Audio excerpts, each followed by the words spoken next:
Good morning students. आज हम करेंगे कविता समर्पण और इस कविता के कवि हैं श्री राम अवतार त्यागी। इस कविता में कवि ने अपनी मातृभूमि के लिए अपना सब कुछ कुर्बान करने के बाद भी संतुष्टि महसूस नहीं करते, क्योंकि उन्हें लगता है कि उनकी मातृभूमि ने उनको जो कुछ भी दिया है उसके मुकाबले में उनका ये समर्पण कुछ भी नहीं है। इस कविता में कवि अपनी मातृभूमि के प्रति अपने त्याग, श्रद्धा और प्रेम को व्यक्त कर रहे हैं। चलिए अब कविता शुरू करते हैं। मन समर्पित, तन समर्पित और यह जीवन समर्पित, चाहता हूँ देश की धरती तुझे कुछ और भी दूँ। कवि क्या कहते हैं कि मेरी मातृभूमि के लिए मेरा मन, तन और यह सारा जीवन समर्पित है। समर्पित मतलब कुर्बान, न्योछावर, कि मैंने अपने देश के लिए अपना सब कुछ भेंट कर दिया, सब कुछ समर्पित कर दिया। लेकिन चाहता हूँ देश की धरती तुझे कुछ और भी दूँ। लेकिन इतना सब कुछ करने के बाद भी मेरे मन को संतुष्टि नहीं है, मुझे चैन नहीं मिला। मैं चाहता हूँ कि अपने देश की धरती के लिए मैं कुछ और भी दान दूँ, कुछ और भी करूँ। माँ तुम्हारा ऋण बहुत है, मैं अकिंचन, किंतु कर रहा फिर भी निवेदन। थाल में लाऊं सजाकर भाल जब भी, कर दया स्वीकार लेना जय समर्पण। कवि क्या कहता है कि माँ कौन है, कि जिस माँ ने, जिस धरती ने, जिस देश की भूमि ने उनको जन्म दिया है, उस माँ को कहते हैं कि माँ तुम्हारा मुझ पर बहुत ऋण है, बहुत कर्ज है। हम सब पर हमारी माँ का बहुत कर्ज है, जिसने हमें जन्म दिया है। लेकिन मैं अकिंचन, लेकिन मैं बहुत तुच्छ हूँ, तुम्हारे मुकाबले में मैं कुछ भी नहीं हूँ। मैं बहुत गरीब, बहुत दरिद्र हूँ, किंतु फिर भी मैं तुम्हारे आगे निवेदन कर रहा हूँ कि जब भी मैं थाल में अपना भाल सजा कर लाऊं, भाल मतलब शीश, अपना सर सजा कर लाऊं, तो कर दया स्वीकार लेना जय समर्पण। तो मेरी इस कुर्बानी को तुम मुझ पर दया करके स्वीकार कर लेना। मतलब कि अपने देश के लिए जब भी मैं अपनी शहीदी दूं, मैं कुर्बान हो जाऊं, तो मेरी उस कुर्बानी को तुम दया करके स्वीकार कर लेना। गान अर्पित, प्राण अर्पित, रक्त का कण कण समर्पित, चाहता हूँ देश की धरती तुझे कुछ और भी दूँ। कवि कहते हैं कि मेरा जो गान है, मेरे प्राण है और मेरे खून, रक्त मतलब खून, कण कण मतलब उसका एक एक कतरा, मेरे खून का एक एक कतरा भी अपने देश के लिए समर्पित है। लेकिन फिर भी मैं चाहता हूँ कि अपने देश की धरती के लिए कुछ और भी कुर्बानी दूँ।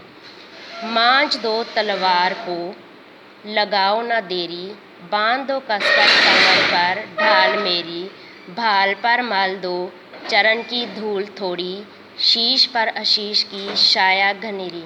इस पंक्तियों में कवि कहते हैं कि मांझ दो तलवार को, मतलब कि मेरी तलवार को और तीखा कर दो, उसको मांझ कर उसकी धार को और पैनी कर दो। लगाओ ना देरी, और इस काम में तुम बिल्कुल भी देरी मत लगाओ।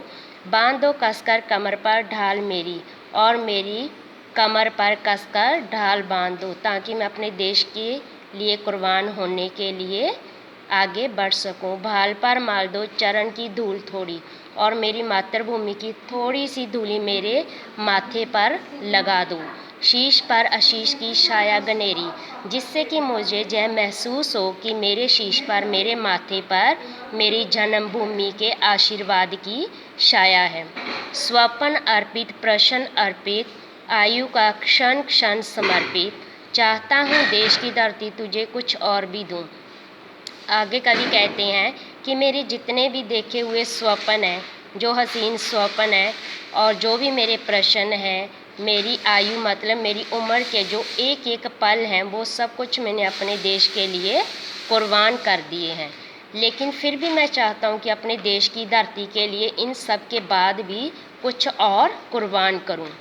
तोड़ता हूँ मोह का बंधन क्षमा दो, गांव मेरे द्वार घर आंगन क्षमा दो, आ सीधे हाथ में तलवार दे दो और बाएं हाथ में ध्वज को थमा दो।